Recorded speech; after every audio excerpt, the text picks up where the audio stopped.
स्वागत है आप सभी का आपके अपने चैनल एकलव्य एजुकेशन सेंटर की इस नए वीडियो में। दोस्तों, आज की इस वीडियो में हम यह जानने का प्रयास करेंगे कि नवंबर के महीने में टमाटर की खेती करने का सही रणनीति क्या है, और इसके साथ साथ यह भी जान लेंगे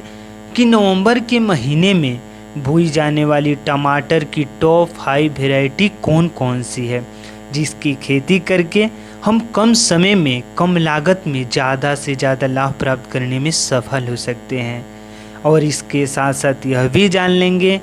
कि टमाटर की फसल में हम कौन कौन से खादों का प्रयोग करें, कौन कौन से दवाओं का स्प्रे करें, जिससे जो हमारा टमाटर का पौधा है वह जल्दी से ग्रोथ कर सके और उसमें ज़्यादा से ज़्यादा फूल और फल लगने की संभावनाएं बढ़ सके। अर्थात नवंबर के महीने में टमाटर की खेती करने से जुड़े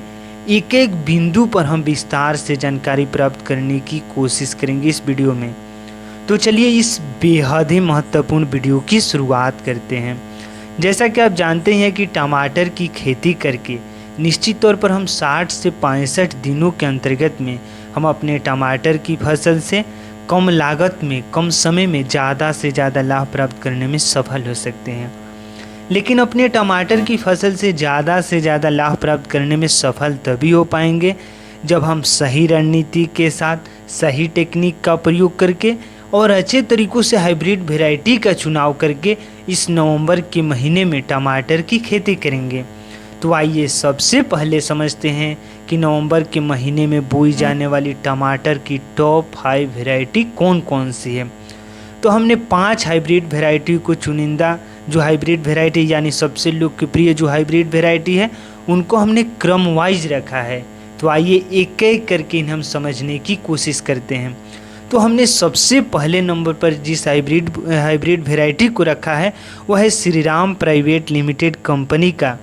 प्रधान F1 हाइब्रिड वैरायटी, और यह टमाटर की खेती करने के लिए बेहद ही लोकप्रिय एवं उन्नत किस्म का हाइब्रिड वैरायटी है। तो इस तरह से हम श्रीराम प्राइवेट लिमिटेड कंपनी का प्रधान F1 हाइब्रिड वैरायटी का चुनाव करके अगर इस नवंबर के महीने में टमाटर की फसल को उगाते हैं तो हमें पूरा भरोसा है कि आप अपने टमाटर की फसल से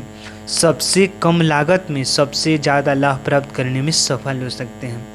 उसी क्रम में आगे को बढ़ते हैं और जिस हाइब्रिड वैरायटी को हमने दूसरे क्रम पर रखा है वह है श्रीराम प्राइवेट लिमिटेड कंपनी का ही 2372 F1 हाइब्रिड वैरायटी,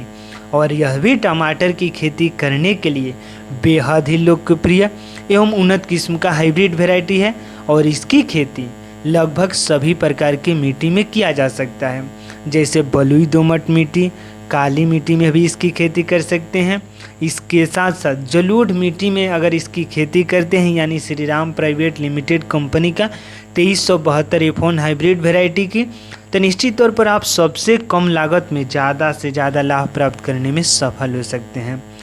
जब हम आगे की ओर बढ़ते हैं और जिस हाइब्रिड वैरायटी को हमने तीसरे क्रम पर रखा है वह है सिजेंटा का साहू TO 3251, और सिजेंटा का जैसा कि आप जानते हैं कि तमाम हाइब्रिड वैरायटी आती है और यह किसानों के बीच में बेहद ही लोकप्रिय F1 हाइब्रिड वैरायटी प्रस्तुत करता है, यानी सिजेंटा जो कंपनी है। तो इस तरह से हम सिजेंटा का साहू TO 3251 का भी चयन करके इस नवंबर के महीने में हम अपने टमाटर की फसल से निश्चित तौर पर लाभ प्राप्त करने में सफल हो सकते हैं।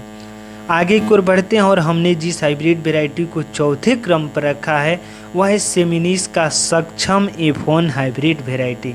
और यह भी सबसे लोकप्रिय F1 हाइब्रिड वैरायटियों में से एक है। तो इस तरह से सेमिनिस का सक्षम F1 हाइब्रिड वैरायटी का भी चयन कर सकते हैं। और जिस हाइब्रिड वैरायटी को हमने सबसे आखिरी पायदान पर रखा है यानी 5वें क्रम पर रखा है वह है नामधारी सीड्स, यानी नामधारी जो टमाटर की खेती करने के लिए सीड्स आता है, इसका भी चयन करके निश्चित तौर पर हम इस नवंबर के महीने में यानी ठंडी के मौसम में टमाटर की फसल से निश्चित तौर पर ज़्यादा से ज़्यादा लाभ प्राप्त करने में सफल हो सकते हैं। तो इस तरह से आपके सामने 5 ऑप्शंस मौजूद हैं। अगर इनमें से किसी एक का चयन करते हैं और इस नवंबर के महीने में टमाटर की फसल को उगाते हैं तो निश्चित तौर पर आप भी अपने टमाटर की फसल से ज़्यादा लाभ प्राप्त करने में सफल हो सकते हैं।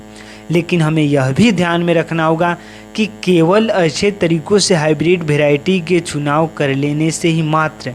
हम अपने टमाटर की फसल से ज़्यादा लाभ प्राप्त करने में सफल नहीं हो सकते हैं।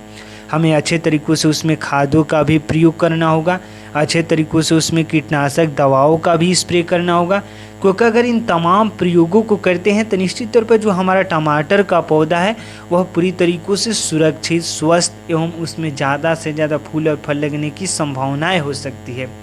तो आइए अब सबसे पहले समझते हैं कि आखिर हम अपने टमाटर की फसल को उगाने के दौरान उसमें कौन कौन सी खादों का प्रयोग कर सकते हैं। तो टमाटर की बुआई के समय ही,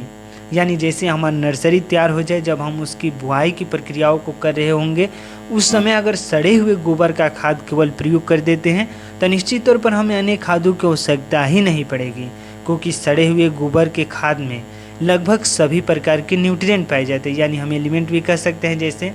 नाइट्रोजन, फास्फोरस, जाइम, जिंक, बोरान जैसे एलिमेंट पाए जाते हैं और यह सभी खादों की पूर्ति कर देता है।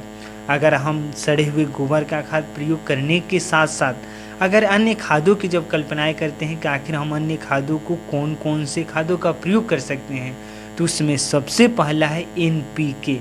यानी नाइट्रोजन, फास्फोरस और पोटास का कॉम्बिनेशन, एक यानी कंबाइंड खाद आता है, इसका भी प्रयोग कर सकते हैं। यानी नाइट्रोजन, जैसा कि आप जानते हैं कि पौधे के ग्रोथ के लिए बेहद ही महत्वपूर्ण भूमिका निभाता है,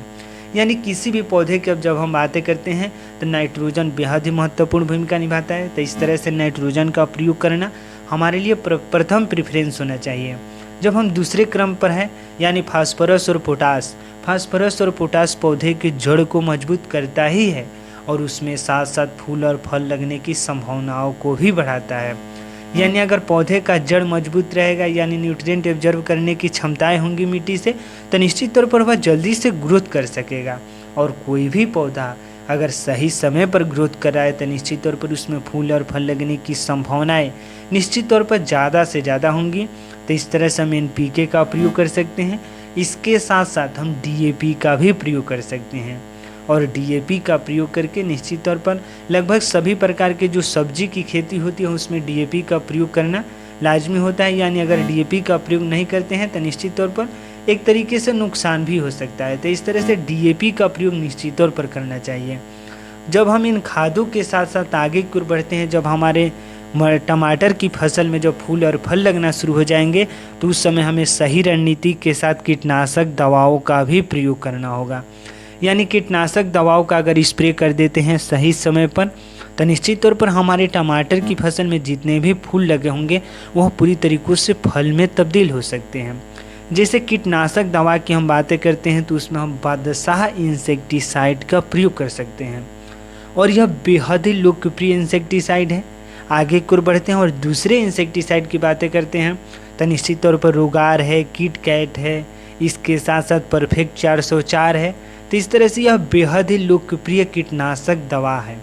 अगर इनमें से किसी एक का चयन करके और अपने टमाटर की फसल में जब फूल लगना शुरू हो जाए उस समय अगर स्प्रे कर देते हैं तो निश्चित तौर पर जो लाभ होने की संभावनाएं है काफ़ी बढ़ सकती है। और किसान यही सोचते हैं कि हम अपने फसल में कौन कौन से नई तकनीक को अपनाएं जिससे जो हमारा पौधा है वो हमें केवल लाभ ही दे सके, क्योंकि सभी किसान का यही प्रथम प्रेफरेंस होता है कि हमें लाभ कैसे हो। तो लाभ तभी हो सकता है जब हम सही रणनीति के साथ किसी कार्य को करेंगे। तो निश्चित तौर पर जिस हम तथ्यों के बारे में इस वीडियो में जानकारी दिए हैं, यानी साझा किया है, यानी जो सुझाव दिए हैं, जो भी आप समझ सकते हैं, अगर वीडियो अच्छा लग रहा है, कुछ सीख पा रहे हैं इस वीडियो के माध्यम से, तो हमारे चैनल को कर दीजिए सब्सक्राइब, ताकि हमारे द्वारा अपलोड किया गया हर वीडियो आपके पास सबसे पहले पहुंच जाए और हम तथा हमारी टीम भी उत्साहित महसूस करें कि आपको इस नवंबर के महीने में टमाटर की खेती करने से जुड़े एक एक बिंदु पर हम विस्तार से जानकारी देने में सफल हो रहे हैं। तो हमें दीजिए इजाज़त। धन्यवाद। Thank you.